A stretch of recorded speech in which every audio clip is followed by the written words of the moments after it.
Hello,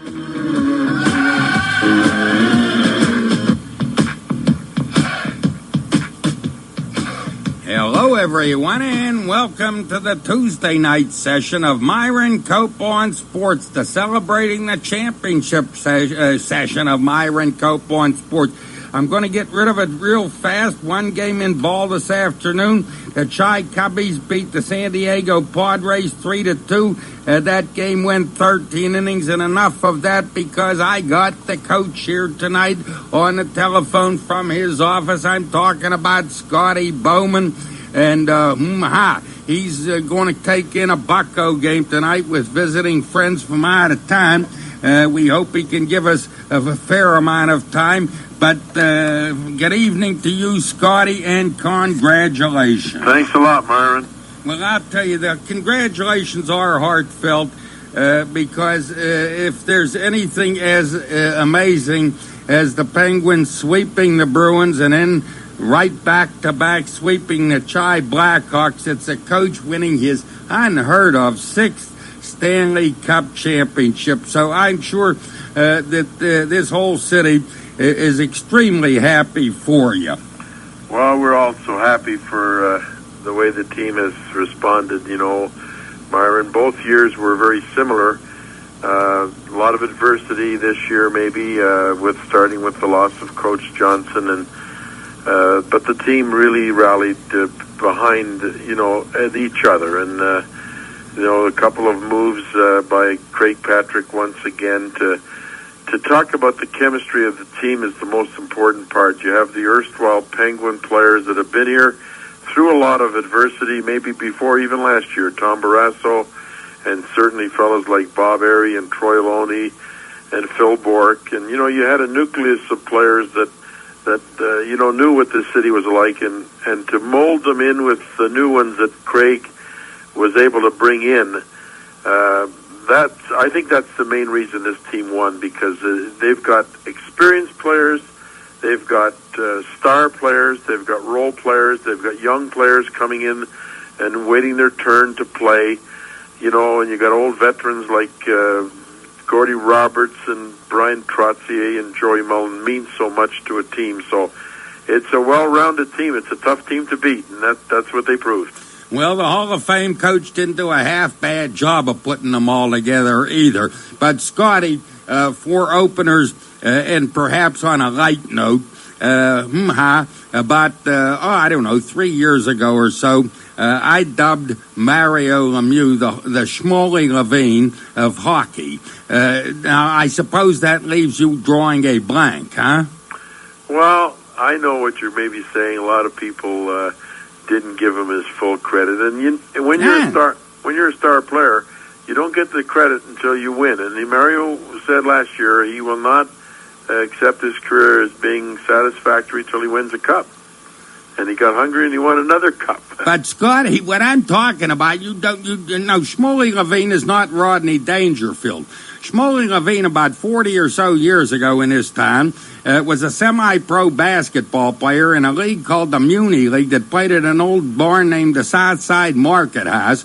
And he was the greatest passer I've ever seen in basketball before or since. He had eyes in the back of his head and on both sides. Mm-hmm. Absolutely amazing. And Mario is the Schmoley Levine. That's a good compliment then. All right, yeah, you betcha. Now, reason I bring it up. I only go back to Duquesne Gardens. I can't go back to those basketball players. You coached in the AHL? No, I saw games, but I didn't coach. I didn't think you went back that far. No. But I that's okay. I sold hot dogs there. But Scotty, I had to bring this up because, first of all, I wasn't seeing things last night in the third period when Mario passed the puck to Kevin Stevens between his own legs. Mm-hmm. Well, that was a great play. That's right. He had Steve Smith chasing him. He got Smith committed that Mario was going to go one-on-one, and then when he got Smith in a position, he just dropped it right back, and Kevin came in and put a shot that just missed the top of the net, and, he was possessed. We were fortunate, when I look back at this team, and it's amazing when we had to play the New York Rangers, and Mario played the first game and got hurt in the early part of the second, And that's, and then we missed the one game against Washington, another one against Boston. They give Mario credit for 15 games. He actually played only in 14 of them. And, to play another 7 games without him is a big testimony to what the team pulled together. The Francis and Stevens and these guys, boy, they sure dug deep. But have you ever seen that pass made before? No. I never saw it. I never saw a play. If I could, go back in all the years that I've watched and been with different teams, I've never seen a play that Mario did in Boston when he looked like he was going to lose the puck, and he was going up against Ray Bourque, premier defenseman in the NHL, and sort of let him have it and decoyed him into thinking that he was going to put it between his legs, and the next thing you know, pushed it ahead of him. That was an individual goal. I mean, there's been some great individual goals by a lot of these players, but boy, I've never seen a play like that. Well, Scotty, I've been in this game a long time in the sports racket. Fans never cease to amaze me. I am in a joint this afternoon, over at the Holiday Inn nearby here, having a toddy, and a guy I know says to me, he brings up last night's game, of course, yeah. and I talk about Mario passing the puck between his own legs, and the guy says to me, he was hot dogging it, wasn't he? I said, hot dogging it. He put it right on Stevens' stick, and if Stevens maybe wasn't too dumbfounded to make a successful shot, but I put it right on the guy's stick. Yeah. And he says, "You get this, Scotty. You know what the guy says next?" He said, "Why hasn't he done it before?" And I said, "What do you?" Yeah. I said, "I've heard everything." He says he surely practiced it, hasn't he? Yeah. Well, he played. I thought even in the third period, Myron, when I'm not sure how long was left, but we were trying to kill the clock a lot of the third period, especially with the goal lead. He kept the puck, and in sequence, I think it was Jaromir Jagr first kept it, and then I think they might have been on at the same time, and then Mario got the puck, and he went from the left wing, our left wing side, in their zone, skating out towards the blue line, went across, went back in, and killed about 10 seconds, but we see it so often. I mean, I guess we get kind of used to it, but boy, it's been a long time since there's been a player that can step up to the next level, is what I always call it. He was possessed last night. He took charge of the game. He played, I know in the first 2 periods he played 21 minutes. I don't know what he got in the third. It was probably another 10. And, for a player that's, missed some games, he's averaged about over 30 minutes a game. So is he better than Gretzky was when he was in his prime? Well, what Mario has, my answer is yes, because what Mario has, it showed in Game 3. In Game 3 was a defensive 1-0 game. He showed that he was the best defensive player on the ice. It was a 1-0 game. And Mario has something that few players will ever have and have had, his reach. I've seen him be able to straddle the center line, get the stick extended to this full, it's you're talking about Michael Jordan in basketball. When he starts to jump, there's no players that can jump like him. When Mario starts to stretch his body, there aren't players that are big enough that can really contain him, and he puts himself in that position. He's vulnerable sometimes, we know that, but he did it last night again. He was on the second period. He got a breakaway just by extending himself. So his physical presence, to me, puts him way above any other player that's played hockey. You heard it here. Bowman says he is indeed better than Gretzky was in his prime. I'll be back with Scotty Bowman right after this. I'm Joe DiStio. Wednesday. Scotty, as we all know, you took the job after Badger Bob died as sort of an obligation. You would put coaching behind you, but you felt obligated in that emergency to fill in. Will you return, Scotty? Well, Craig and I, when I did take the job at the beginning of the year, I had a strong feeling that had I not taken it, I think Craig was going to take it upon himself. At that point in time, no one knew we didn't have good medical reports about Bob, but no one knew, and no one would dare even bring in a coach when it still we had the hope. We always had hope that somehow, some way, Bob might return in some fashion. Yes, and he did not die, of course, till November. He didn't die till November, and we knew probably in late October that it was going to be very serious. And I just felt, well, Craig's the general manager. That's a very important position. He really didn't have a big affinity to coaching. He has coached on some occasions. I know he would have done it. He's an organization person. And if I don't do it, I don't think it's being fair to the organization. I didn't think it was being fair to Bob. So, I would expect the same kind of a situation. You have to put yourself in somebody else's shoes. So we decided, more than halfway through the season, after we knew that we weren't going to make another coaching change this season, that we would put the complete season and the playoffs on the shelf. We would review very closely what took place, how the team played, how I felt about the job, my own personal, viewpoint of, I lived in Buffalo, and my family lived in Buffalo, and I lived in Pittsburgh, and that was the toughest part of the job. It wasn't as tough for me as it was for the family. So Craig and I will sit down probably next week once we get all our receptions, completed. We'll discuss it. We'll probably make a decision. I don't know have any exact timetable, but it'll be done very quickly. At this minute, how are you leaning? It's a hard position to be in now, especially since we did so well.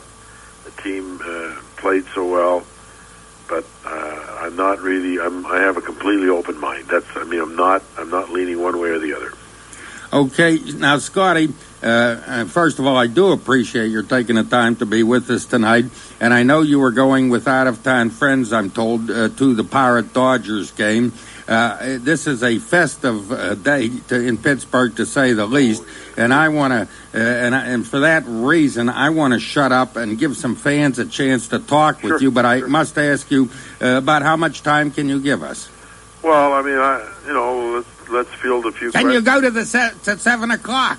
Pardon? Can you go to 7 o'clock? Well, we'll see how it goes, All right. I'm suffering from a pretty bad sinus problem, and I hope I don't get into a spree of coughing. That's the only other thing, but we'll try what we can do. Well, if you do get into a spree of coughing, you won't be the first one on this show to get into it. I've been known to. Okay, Myron. All right. The number is 333-WTAE, and on your Bell Atlanta car phone that calls on our cuff, you just punch up 9823 or WTAE. It's Cope on Sports with, holy cow, a guy who's won 6 Stanley Cups. We'll be right back. From the boys of winter to the city of champions to the talk show host for all seasons. That's me, Mr. Modesty. Be talking to you tomorrow, noon to 3. Doug Herb, News Talk 1250 WTAE. Okay, we're going straight to the phone lines. How do you got Cope and the coach? Hello, Myron. Yes. Myron, I'd just like to make a few comments. First of all, I'd like to congratulate Coach Bowman on just an outstanding job that he did this year. Thanks a lot. I'd also, the people of the city of Pittsburgh should really have to realize that all efforts have to be made, that if Coach Bowman would like to return, the general manager, Craig Patrick, and the Baldwin ownership of the club, with the chemistry that they had this year with Coach Bowman, his assistant coaches, and this whole group of talented players, we have to make every effort we can to retain them and have them back for next year. Well, Scotty, it raises this question. You said next week you were meeting with Craig Patrick, and as of now you have an open mind. I suppose it goes without saying that they do want you back. Pardon? I said I suppose it goes without saying that the management does want you back. I don't talk for them, and they don't, talk for me. And as I said, the best way to approach it is we're going to review the season. It's going to take a few days, to unwind, and then it'll be done. But I don't think anybody wants to take anything away from what this team did, and that's my desire as well. In other words, keep the spotlight on the players rather than on the coaching. Yeah, I mean, the first game is not till next October, and I think these players deserve to enjoy what they have worked so hard to attain. Hey, thanks for your call. Good evening. You're next on the show. Up on sports. Yes. I knew Scotty was going to be on, but I forgot about it. I got in my car and I heard him, but I didn't hear Scotty Bowman. Tell you what I heard, with the exception of an occasional Canadian accent, I heard a fan, like anybody else who calls your show, talking with admiration about that hockey club. And I didn't realize until about 3 or 4 minutes that it was Scotty Bowman. I'll be darned. That's a good observation. You get the drift of what he's saying, Scotty. Yeah, well, that's what I said. When I started, everybody said, well, it's a tough position to be in. I said, well, there's a lot of other teams that you could be coaching and not have even a chance to win, So that's why I think when you look at what this team has done, and I mentioned the players that were here before, Tommy Barrasso, who I think what the team really is, as soon as it was over, I congratulated Mario for winning the Conn Smythe. He said, I didn't deserve it, Scotty. Tommy should have won it. And I said, well, Mario, there should be 2, maybe. We could give one to everybody, but that's the way this team thinks. And, a player like Mario that did what he did, and he knows the value of goaltending, but, he's got so much humility that's what makes him the player and makes the team. They respect him. I've never seen a team respect the top player like they do this guy. Scotty, I made the observation prior to the fourth game that in playoffs, coaches get into that business of searching for the hot goaltender, either because they don't have a good one or because they have 2 good ones. But you just kept throwing Barrasso out there game after game. Never tempted at all to depart from that course? No, he only. We took him out of one game. We had a tough start, and we put in Kenny Reggett, and it was more or less to get him a rest. And no, I think what history has shown me as a coach, there hasn't been any teams in the playoffs that have won with just switching back and forth. It's so important to have one goalie going for you. Gilles Meloche, our goalie coach, does such a good job with our goalies, and I don't even make the calls anyways, and we never, ever consider, our main job was to try to just make sure that Tommy had enough rest between games. We were playing every second day. We got an extra day when we were ready to play Chicago, but outside of that, we've been playing every second day, and, we just kept him away from a lot of tough practices. And the response last year, I was looking at his record. Last year, I think he played 20 games, and this year he played 21. And last year he was 2.6. This year he was 2.8. He had a shutout in each game, and he won 16 games. So, he's got great records behind him now. And what the heck? He's a mule. Yeah, he's a great athlete. He's not as complex as some people think he is. He's an ultra competitor. He's been that way since he's been 18. And the reason that he can win these games is I've never played golf with him, and they say he's a pretty good golfer.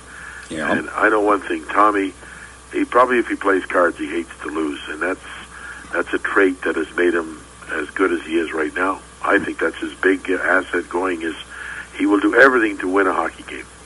He's Myron, something, yes. What I'd like to say, just one more thing along the lines that I got started.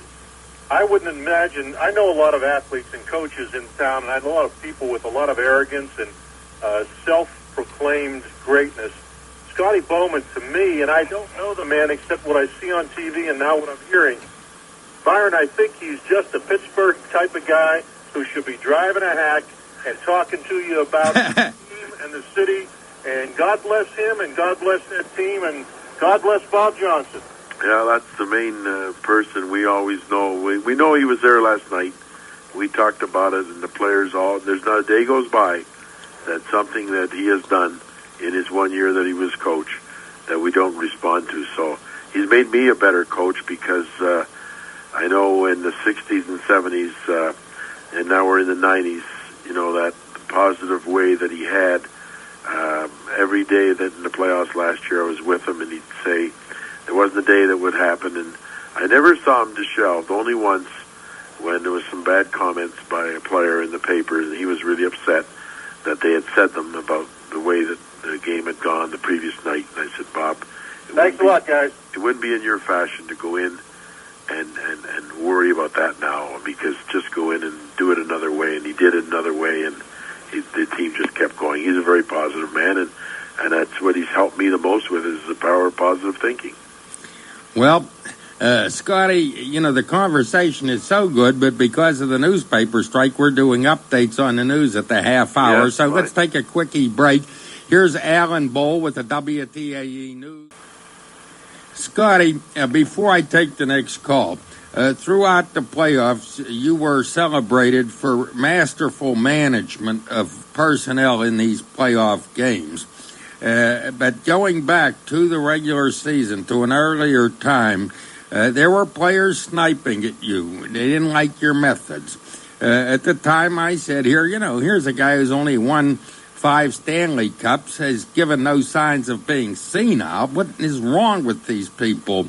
Now, I must ask you, did that at any time get to you?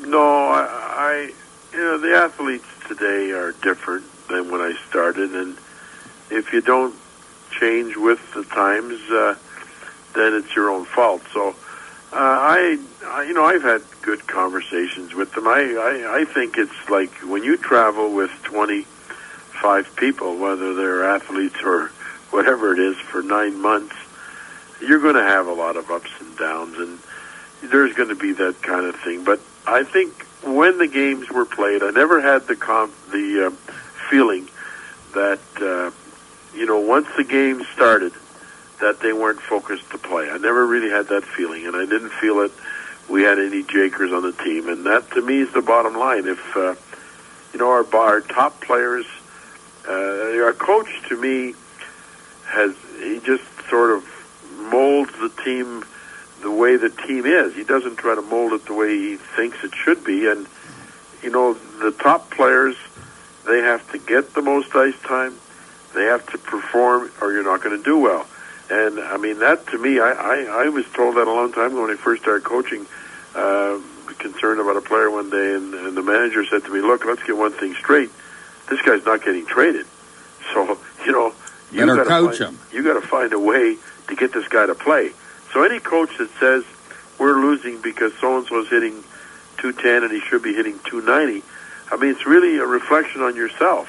So I've always had a lot of feeling that, boy, if I let a big player down in production, I got to get him back up, and that's my job. It's not me. My job is not to say that we're losing because Joe Smo isn't scoring a goal a game when he should be. I got to get him to score a goal a game. That's a coach's job. So I never lost focus with the players. I didn't feel that. It makes a lot of coaching sense. Let's go back to the next caller. Good evening. Good evening. Yes. Fortunate for this organization that a man with such experience was there when times were really teetering. Coach, yep, we have seen coaches panic around that igloo in the past, haven't we? Yes, we have. And to have somebody to go to with the experience that Coach Bowman has had. Coach Bowman, sure. in all of your trips to the Stanley Cup, have you ever seen a season fraught with such adversity as this one? No, and I never saw a team that could win 11 games. It happened once before this year with Chicago, but Pittsburgh won the last 11 games of the playoffs. We had great teams in Montreal. We used to lose 9 or 10.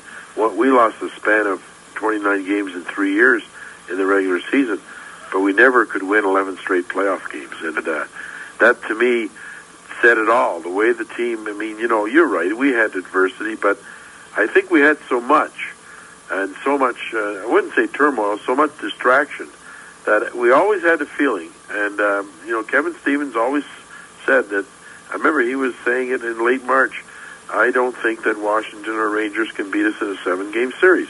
And I don't think he was saying it just for talk. And when it came down to what they had to do, it's an amazing team that it seemed when they have to take one step, they will take one step. They won't take two.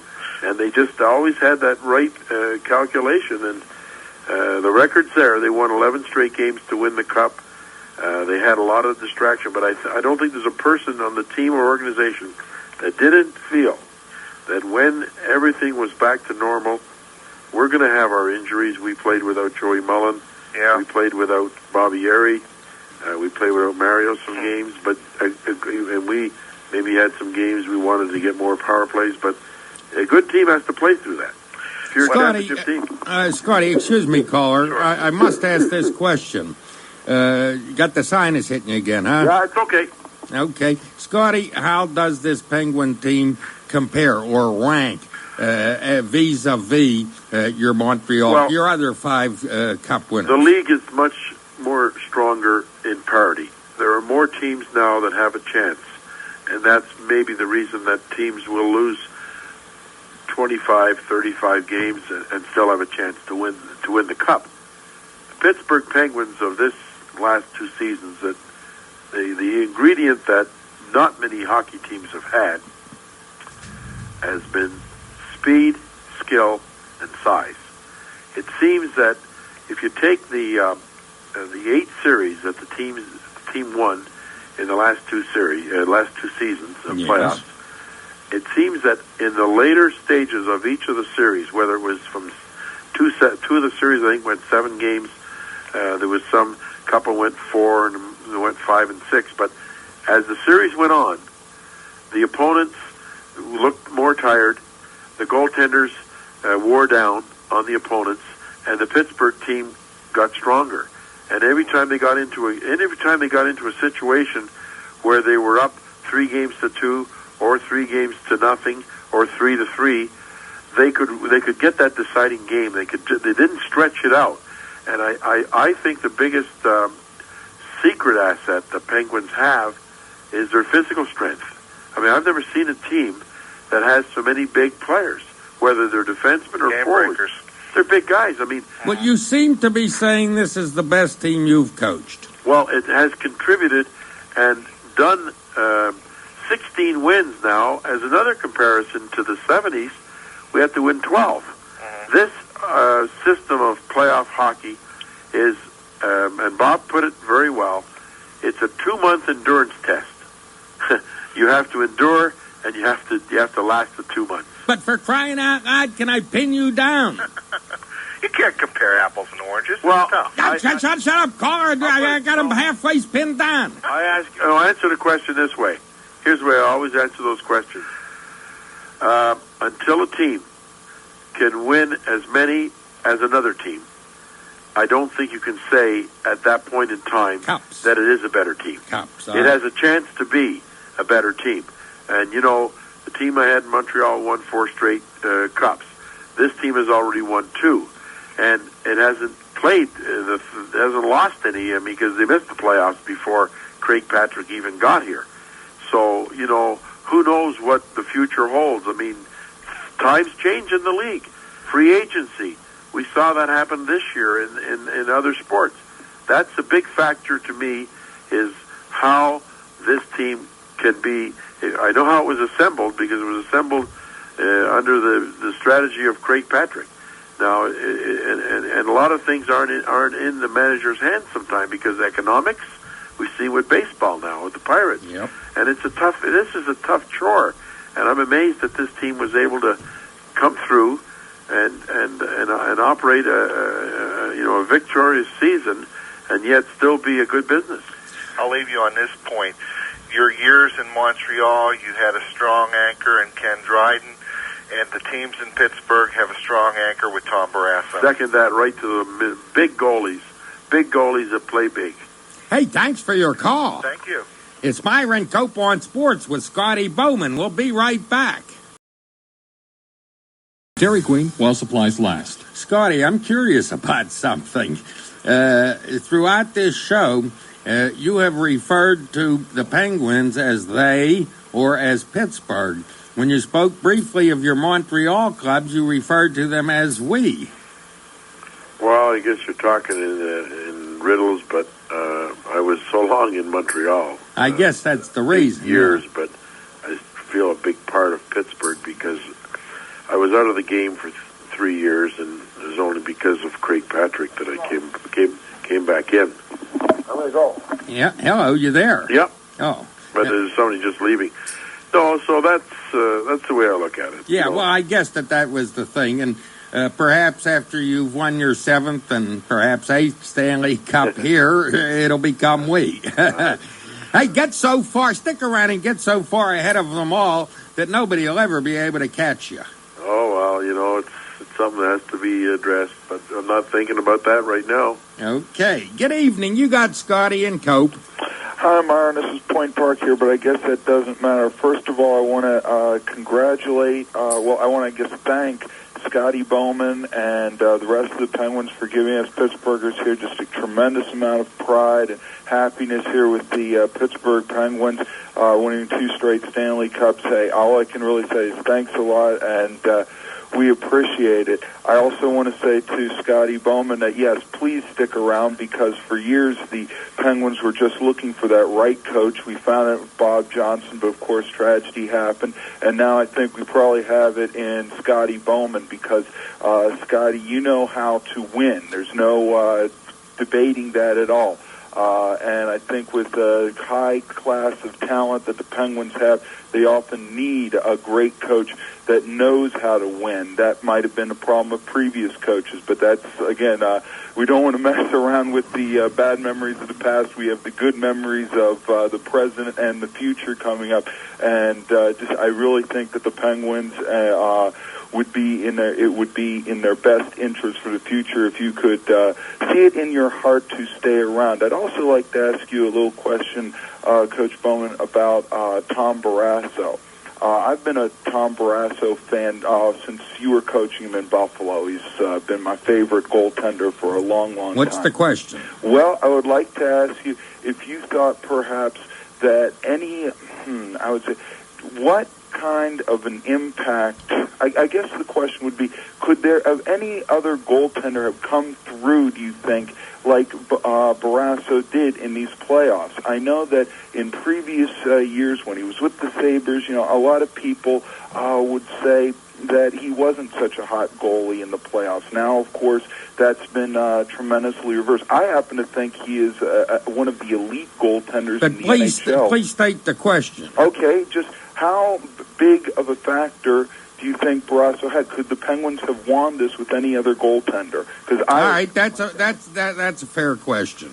No, the Penguins, we feel that the confidence that the team has in Tommy is a lot of chemistry on the Penguins team. It has arrived in a short time. Chemistry is often built up in teams over a period of time. This one's arrived in a couple of years. And, the players feel for Tommy. They respect what he has to go through as a goaltender. They know the style sometimes that we do play. We can get carried away with our offense. We're an offensive-minded team, and consequently that makes it tough on a goaltender at times when they can play like they did in the playoffs, reduce the goals against by a considerable amount. His average goes down. But one thing with Tommy, he never worries about his average. He worries about winning the game. And that's the thing he's brought to Pittsburgh. He wasn't concerned about his goal average in Pittsburgh. He knows on the kind of team he has, it'll be a little higher than it would be on a straight defensive team that can't win. Were you happy last night when the Blackhawks decided to make it a shootout? Well, I wasn't happy, Myron, or unhappy. I just felt what our strategy was last night, if we could get by the first period and not fall behind, and then when we didn't, even though it was 3-3, I think, if we could just stay close in the second, the longer the game went, when it wasn't in their favor, we felt it was in our advantage. Then we got down to the third period, and they were really starting to trade some chances with us, but we were getting 2 chances to their 1. And eventually, I just felt that we're gonna score enough goals to win. We can win those kind of games. We didn't want to get in that kind of game, but your opposition sometimes dictates it, and they kind of threw caution to the wind. But we were more attacking with 3 forwards, and our 2 defensemen weren't attacking. Murphy went in and moved in for a goal, but for the most part, we were very conscious of not getting caught. We weren't getting a problem with their initial rush by their forwards. We were getting a problem with their defensemen were gambling. They were taking all kinds of chances, carrying the puck. They were pinching down, and that's when our forwards went to work and counteracted with some outnumbered situations. But one thing we should mention, Myron, is a very unheralded group of defensemen. Yeah. Very unheralded group. Larry Murphy led the charge with the offense, but you put all those other defensemen in a row, and boy, I don't remember a team that's had 6 defensemen that have played consistently, played fairly equal time. Larry played a little more because of penalty killing and power play, and Alfie too, but the other guys played 15 to 20 minutes. The unheralded players did a great job. And what you were saying there goes right back to what you said earlier in the show about this team's unique ability to outlast opponents. Oh, they were strong. I mean, we won, like I met some hockey people during the series, and they said, your team is playing so well with the lead that it looks like they're never going to squander a lead. And that was something during the year that it caused us a few problems. We'd say we should be able to put teams away with our offense. And we could do that with this type of play in the playoffs. But the main factor was when you have a team the way we have it now, we were never out of games. The 4-1 lead the Chicago Blackhawks had on us, a good defensive team, there was still 25. The players sincerely believed there was nearly half the game left to catch up. They caught up 2 goals in a minute when Lemieux, I think, and Talketer scored. Caller, Point Park, thanks for your call. Oh, my pleasure. Is Myron Cope on Sports with the victorious coach. We'll be right back. Okay, to the lines again. How do you got Cope and Scotty? Hello. Yes. Hello. Yes, do come ahead. Yeah. I want to talk about Mario Lemieux. I want to congratulate the Penguins, entire organization, of course. But about that talk with your friend about Lemieux doing that one trick between his legs. He did it once before, about 2-3 years ago. Yeah. Maybe before Scotty was here, when he was driving down the center. The defenseman turned him completely around. He took 2 strides like he's going out to the blue line and shot it back between his legs into the goal to the complete surprise of the goalie. Boy, he scored on it. Yeah, he scored on it. And also, one time he was going down the left wing, and he turned his skates out. Scotty know what I'm talking about, a la frickin' frack.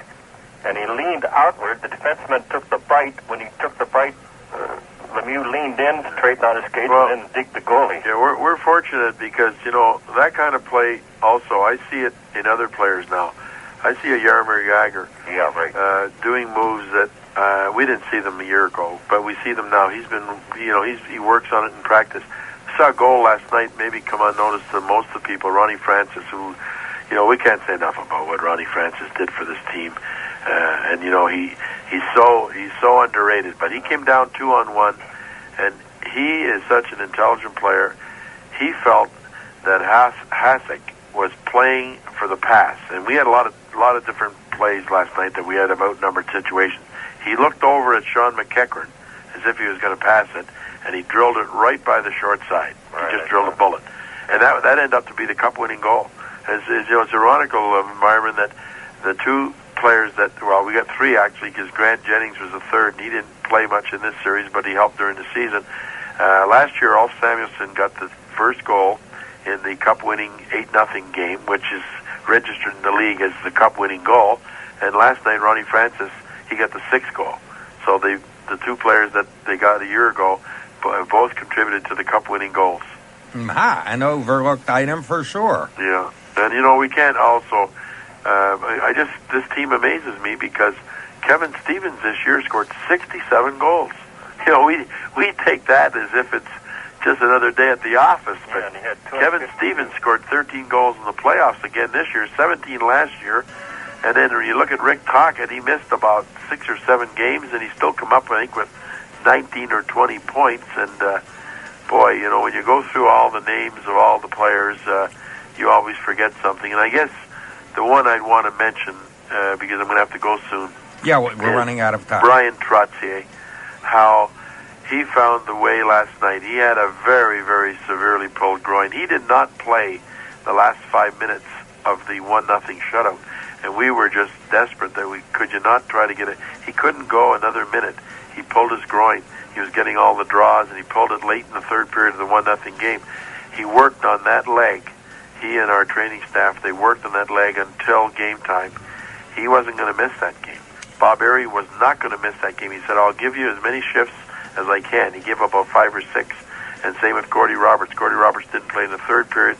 He was injured. So, it's just everything seemed to fall into place. But Brian Trottier, I mean, when we had the lead in any game and we wanted to have somebody, you could not have a safer player taking a face-off, getting a positional play, and the job that he did with these great players, the way he motivates them.